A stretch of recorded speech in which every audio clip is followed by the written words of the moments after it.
আমি বলছি conflict of interest, একটু চোখ গোলান।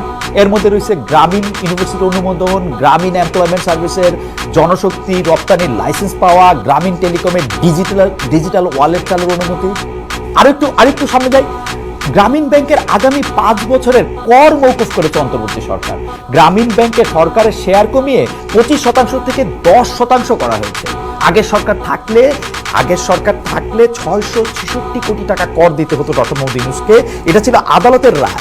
নিজে ক্ষমতা আসার পর আদালতের মাধ্যমেই অব্যাহতি পেয়েছেন রাতারাতি।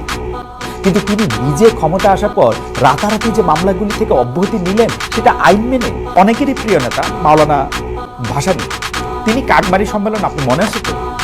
কাকমারি সম্মেলনে মনে তো নিশ্চয়ই থাকবে, আপনি ইতিহাস খুব ভালো করে পড়েন, আপনার যাদের কথা বললাম তারাও খুব ইতিহাস ভালো করে পড়েন। কাকমারি সম্মেলনে শাসকদের উদ্দেশ্যে বলছিলেন যে আপনারা যদি এরকম চালায় যান তাহলে কিন্তু আমাদের একটা আসসালামু আলাইকুম দিতে হবে। মনে করে দিলাম। Thank you so much.